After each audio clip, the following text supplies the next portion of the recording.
Hello tout le monde, alors je suis heureuse de vous retrouver aujourd'hui pour vous présenter un nouveau jeu que je viens de recevoir pour Noël et c'est le Anaka Tarot. Comme vous, je suis d'autres personnes sur YouTube et donc je l'ai découvert comme ça. Et c'est un jeu qui m'a vraiment attirée par son imagerie, par ses images. Il y a des images beaucoup plus lumineuses et des cartes beaucoup plus sombres. En tout cas, c'est un jeu qui m'a plu. Alors malheureusement, il a été livré dans un petit carton et le jeu est arrivé abîmé, hein, parce que le carton est très simple, très fin. Voyez, et donc le livre a été abîmé également. Donc derrière, on retrouve donc quelques cartes, hein, et puis un petit texte. Bon, alors le jeu par contre est en anglais, hein, et il est aux éditions Lieveline. Si je le prononce bien, je vous le montre. Voilà. Donc il arrive dans un coffret, donc c'est un coffret, vous voyez, en carton basique, très simple, hein. On est habitué au coffret un peu plus épais, au coffret aimanté. Donc on retrouve à l'intérieur un livre, hein, qui est abîmé, qui est arrivé abîmé également, donc très épais. Et puis les cartes qui étaient, elles, emballées. Alors heureusement, les cartes, elles n'ont rien. Elles sont arrivées impeccables. Voilà, donc je vous remontre la boîte qui est malgré tout jolie, hein. Donc le jeu, je l'ai eu aux environs de 22-23 euros. Vous voyez, il n'est pas excessif. Donc on va regarder de suite le petit livre. Alors je vais vous lire derrière parce que je l'ai traduit. Alors moi je vais sur Google Traduction. Je prends en photo la page et puis je vais traduire le texte donc en français, ce qui est assez facile. Allez, excusez-moi. Allez, j'ouvre la porte à mon chien. Alors, je vais vous lire le texte qui est derrière. Donc, en période de confusion, cela vous aidera à voir. En période de conflit, cela vous aidera à surmonter votre peur. Si vous êtes aux prises avec l'indécision, cela vous aidera à prendre une décision. Saturées d'émotions et de drames, les cartes du tarot Anaka racontent leur histoire à travers les personnages, les expressions sur leur visage et à travers les scènes dans lesquelles elles sont placées. En éliminant les symboles ésotériques du jeu traditionnel Rider-Waite, les cartes sont lues intuitivement avec les émotions. Bien que le tarot soit un outil de divination, c'est aussi une belle façon de clarifier vos désirs et vos peurs les plus profonds. Cela peut vous apprendre à regarder dans votre propre cœur sans préjugés jusqu'à ce que chaque partie soit acceptée avec compassion. Donc Anaka a consacré plus de 10 ans à la fabrication de son tarot, hein, c'est son premier jeu divinatoire. Elle a reçu une bourse pour assister à l'Académie internationale d'été des beaux-arts de Salzbourg en 2003. Elle est diplômée en sociologie et en philosophie. Elle vit à Bergame en Autriche et on peut lui rendre visite sur le site Twitter, Instagram et Facebook, vous la retrouverez. Voilà, donc on va ouvrir, je vais vous montrer le livre. Donc les représentations sont en noir et blanc. Vous voyez, donc là on a un exemple de la carte de la tempérance par exemple. Ici on a Anaka en photo. On a une préface, bien sûr. On a l'histoire du tarot, les origines du tarot. Donc, qu'est-ce qu'on peut faire avec un tarot? Ce qu'il ne faut pas faire, le respect de ces cartes. À propos du tarot, la structure du tarot, les 4 suites. Donc, les 4 suites, c'est les épées, les bâtons, les pentacles et les coupes, hein. Donc, comment interpréter les as en fonction des différentes couleurs et puis comment interpréter les valets, les cavaliers, les reines et les rois. Alors c'est intéressant, elle interprète les rois à interpréter comme la manière d'agir dans le travail, dans la vie de tous les jours et dans la vie extérieure d'une personne également. Le langage du tarot, donc envers endroit, comment lire les cartes. On a lire pour les autres, ça c'est intéressant, hein. Pratiquer, bien sûr, hein. Alors ce qu'il faut surtout, c'est pratiquer. Par exemple, vous prenez 3 cartes et puis vous inventez une histoire par rapport aux images que vous avez devant vous. Et ensuite, vous mélangez ces 3 cartes. Automatiquement, ça va vous donner une histoire différente, hein. Donc, c'est une très bonne manière d'apprendre, tout simplement. Hein. D'ailleurs, c'est un jeu que je recommande aux débutants, parce que c'est un jeu qui est vraiment très simplifié par les images. La signification des cartes. Donc, sachez que la signification de la carte n'est que le point de départ et non le résultat. On va passer aux arcanes majeures. Et on a, vous voyez, la représentation de la carte, un petit texte ici, donc il est assez court. Hein. Donc, on sait que le fou, il est naïf et inconscient du danger, comme un enfant. C'est le point de départ. Hein. On se lance. Le magicien. Alors, à partir de la grande prêtresse, en plus des significations, hein, donc vous voyez, vous le prenez en photo, vous avez la traduction, vous pouvez écrire ici ensuite quelques mots-clés. Mais vous avez également une page blanche à chaque fois pour les arcanes majeures. Donc, ça va vous permettre de rajouter à vous vos interprétations ou quelques mots-clés, par exemple, hein, ou de traduire le texte, tout simplement. Hein. Et on va avoir ça pour tous les arcanes majeures. Vous voyez, l'impératrice, l'empereur, et ainsi de suite. Donc, ensuite, on va tomber sur les arcanes mineurs. Alors, moi, les premières cartes, j'ai mis une couleur, hein, pour les retrouver un peu plus facilement. Vous voyez, pour les bâtons, par exemple, j'ai mis une petite coche, je l'ai coloré en rouge, voilà, hein, puisque le bâton, c'est l'action. Ensuite, j'ai fait ça pour les coupes. Alors, les coupes, j'avais choisi la couleur rose, mais le rose ressemble au rouge, je trouve. J'ai fait ça pour les pentacles, qui correspond à la terre, hein, j'ai mis en vert. Et puis pour les épées qui correspondent au mental, je l'ai mis en bleu. Voilà. Et ensuite, à la fin du livre, on va avoir, donc pareil, hein, pour les mineurs, je vous montre, on va avoir donc, ici on a l'as d'épée, la représentation de la carte et un petit texte. Vous voyez, c'est assez court, assez succinct, mais très intéressant quand même pour avoir de bonnes bases. Et on va passer donc au tirage. Donc on a plusieurs exemples de tirage. Le tirage à 4 cartes. On a un tirage en 10 cartes ici concernant les relations avec les autres. Et puis, on a un tirage à 5 cartes et un tirage à 7 cartes. Alors, on n'a pas d'exemple de tirage par contre. Hein. Donc, à nous de le faire. Voilà, mais c'est un petit livre quand même assez intéressant. Donc, bien sûr, à traduire, ça va vous prendre un petit peu de temps. Mais comme on étudie les cartes un peu à la fois, quand on a un nouveau jeu, on est... comment dire, enthousiasme. Hein. Donc, je vous montre les cartes. Donc, le tour est blanc. Hein, il n'est pas du tout coloré, ni argenté, ni doré. Ça, c'est le dos des cartes. Donc, on a 4 arbres qui correspondent à la carte du monde. Je vous montrerai. Et puis, les cartes sont assez fines, mais bon, elles ont l'air assez solides quand même, et brillantes. Donc ça, c'est la carte du fou. Vous voyez, donc le symbole principal, enfin bien sûr, c'était le chien, on ne l'a pas. Hein. C'est pour ça qu'elle a simplifié, c'est pour ça qu'il est intéressant pour les débutants. Le magicien,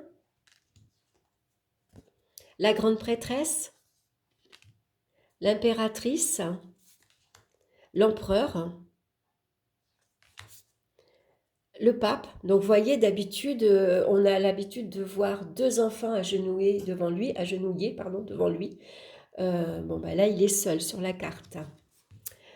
Les amoureux, d'habitude, ils sont 3. Là, on voit qu'ils sont tous les 2 enlacés. Hein. Alors, j'aime bien les personnages. Vous voyez, ils sont pas très beaux, ils sont pas toujours très jeunes non plus. On voit que là, c'est un vieux couple qui sont enlacés. J'aime bien, ça fait un peu médiéval. Le chariot, hein, une carte dynamique. Hein. La justice, alors moi, la reine, elle me fait penser à la reine dans Blanche-Neige. Cette froideur que cette carte dégage. L'ermite, hein, on voit qu'il est dans sa grotte, hein, retiré du monde.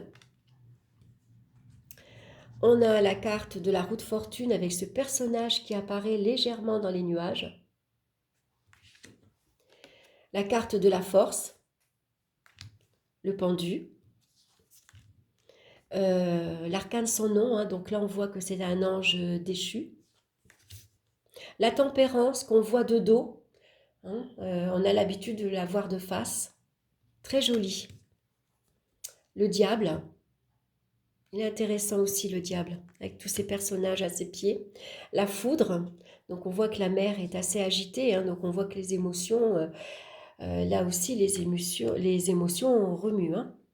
La carte de l'étoile, avec l'espoir, hein, avec ce feuillage. La lune. Donc vous voyez, on ne voit pas l'écrevisse non plus. Et le soleil. Les enfants n'apparaissent pas. Le jugement, hein, qui signifie bien la résurrection, la renaissance. Et regardez la carte du monde, c'est la plus belle carte. C'est celle que je préfère. Elle est magnifique avec ce monde dans ses racines, son monde intérieur. Elle est splendide. Vraiment, le jeu est très très beau pour ses représentations et ses couleurs. Je ne le regrette pas du tout. Je vais me régaler de l'étudier, de travailler avec lui. Alors, on va passer maintenant dans les mineurs. On commence par l'as de bâton, le 2 de bâton, le 3 de bâton. Vous voyez, les cartes, elles sont assez lumineuses quand il s'agit d'une carte positive, on va dire. Le 4 de bâton, le 5 de bâton avec ce bras de fer, hein.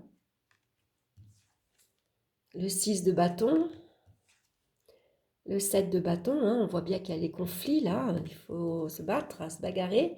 Le 8 de bâton, hein, on se protège. Le 9 de bâton également. Le 10 de bâton, on voit qu'on est accablé ici par un fardeau assez lourd. Hein. D'ailleurs, on voit que le ciel est très noir. Hein.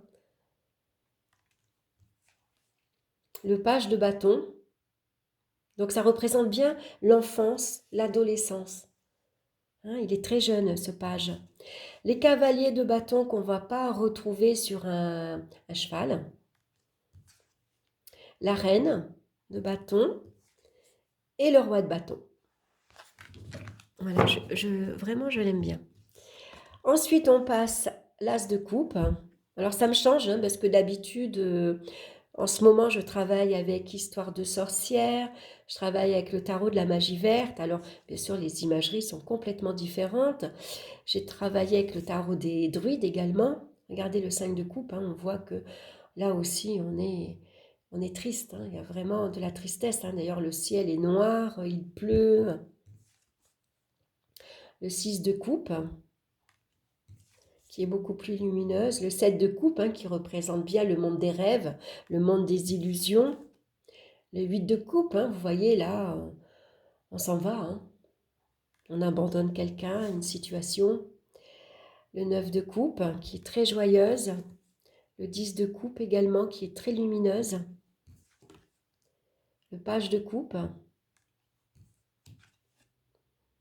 Regardez le cavalier de coupe. On est dans le monde de la nuit également. Vous voyez? Regardez la reine, c'est pareil. C'est la nuit. Alors le roi de coupe, c'est intéressant parce que d'habitude, il est représenté assis sur un trône sur la mer, hein, où le roi maîtrise ses émotions. Là, au contraire, il est confortablement assis chez lui, dans son fauteuil, il lit. Donc à interpréter aussi peut-être différemment. Et puis là, on a l'as des pentacles, avec son trésor qu'elle a enterré. Le 2, hein, de pentacle, donc on voit bien qu'on jongle. Le 3 de pentacle. Le 4, le 5, hein, on a besoin d'aide, besoin de soutien. Le 6, la générosité. Le 7 de pentacle. Vous voyez, moi je les aime, je ne sais pas, elles m'inspirent. Je ne le connaissais pas, j'avais découvert que quelques cartes, mais plus je le regarde, plus il me plaît. Et vraiment, je le recommande aux débutants. Hein. Page de pentacle. Cavalier de pentacle. Surtout, en tout cas, pour les mineurs. Parce que généralement, ce qui est difficile dans un tarot de Marseille, c'est les arcanes mineurs. Hein. Vous avez 4 bâtons ou 5 épées. Quand on ne se rappelle pas des significations au début pour apprendre, bon, bien que les significations, elles ne sont pas tout à fait les mêmes, mais bon, c'est quand même un peu plus difficile à retenir. Alors que quand c'est avec un système Rider-Waite, hein, comme ça. En plus, celui-ci est simplifié puisqu'on a enlevé certains symboles. Le 3 d'épée, c'est plus facile à apprendre. Le 4 d'épée, le 5 d'épée, on voit bien, regardez le visage de ce personnage en colère. On dirait qu'il a la haine sur lui, il y a le feu derrière. Ça parle vraiment de violence, de guerre même, hein. Il est vraiment donc un jeu à utiliser également à l'intuition, hein. Regardez le 8 d'épée comme elle est intéressante cette carte. On voit que cette jeune femme, elle se regarde dans la glace et vraiment elle n'a pas du tout le même reflet, hein. Son reflet représente quelqu'un qui est ligoté, enfermé dans des valeurs, dans des croyances. Vous voyez, elle est vraiment pas libre, hein. C'est intéressant, c'est vraiment... J'aime bien. Le 9 d'épée, hein. Le 10 d'épée, hein, vous voyez, on a été touché, blessé, hein, avec ce sang sur la neige comme ça qui apparaît bien. On a le page d'épée, s'entraîne. Cavalier d'épée, lui il fonce, hein. Le feu lui fait pas peur. La reine d'épée, j'adore la reine d'épée et j'adore le roi d'épée. Regardez ce couple comme il est beau. Avec ce jeu d'échecs, je trouve qu'ils forment un beau couple. Ces deux cartes, je les trouve magnifiques. Vraiment, c'est un jeu qui m'a énormément plu. Et puis, je vous dis, hein, je ne l'ai pas payé excessivement cher, hein. Il est autour de 22-23 euros. Donc, il est quand même assez abordable. Voilà, peut-être que ce jeu, en tout cas, j'espère qu'il vous aura donné envie, qu'il vous aura plu. Et puis, n'hésitez pas à vous le procurer, s'il vous plaît. Et si vous avez envie également de vous lancer dans le tarot, quoi qu'il y aura un petit peu de travail au niveau de la traduction, mais vous pouvez prendre un autre livre, hein. Emmanuel Iger a fait ce livre-là, je vais vous le montrer, qui est très intéressant, c'est Lire le tarot avec le Rider-Waite de Emmanuel Iger, qui est très très bien pour apprendre le tarot, hein, si vous ne voulez pas traduire ce petit livre. Voilà, je vous embrasse tous bien fort. Je vous souhaite d'excellentes fêtes de fin d'année. Je vous embrasse bien fort et puis on se retrouve très bientôt pour de nouvelles vidéos. Bye bye!